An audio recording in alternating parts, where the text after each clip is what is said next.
کلینی آوردیم که آش و نان را پخته نمیتواند. در اصل سبب این موجود است، سرچشمش معلوم است. سرچشمه این درد از قرآن و از اسلام دور بودن پدر و مادر و فرزند هاست. امروز پدر و مادر یک ماه فقط متریال، فقط جیل و پوستک به همون عروس میخرد. یک ماه کامل بود نمیکند. یک ماه کامل. حاضر باز حسابی بگیم ما داده شده است که ماشین های میدانی بلکه همون کانتینر های دراز پر میکنند و به خانه شهر روان میکنند.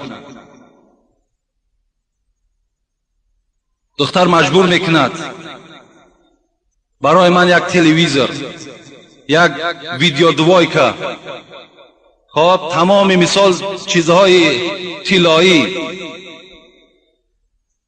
کرسلا با تمام قاعده‌اش،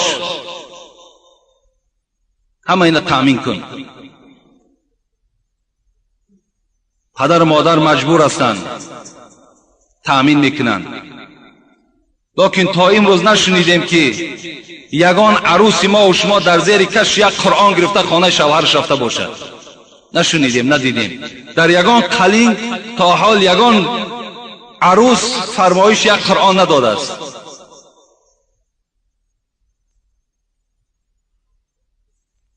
یک برادر گفت از پشت یک کسیت یک ارتیست نامش گرفت، از پشت یک کسیت گفت زن من طلاق دادیم.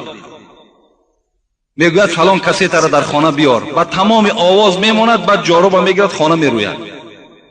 وقتی من قرآن میگذارم قرآن میکشد. اینا تعلیم مثال دخترهای ما و شما، اینا تعلیم بچه های ما و شما. پس از کجا و کی بانوگی را یاد میگیرد؟ نمیشود که هم پدر و مادر یک ماهی که بازار به بازار میگردد همان دستی دخترش گیرد نزد دیگ نزد تنور برد نشان دهد. امروز جمعیت پیش رفته است، باز پخت و پز شیرینی ها برآمده است. دخترها باید اینا یاد گیرند. البته سبب ویرانی زندگی می شود. حضرت فاطمه دختر پیغمبر خدا بودند، دوست داشته ترین دخترشان بودند. وقتی که با حضرت علی پیغمبر خدا وارد تزویج کردند، حضرت علی را تسلیمش کردند،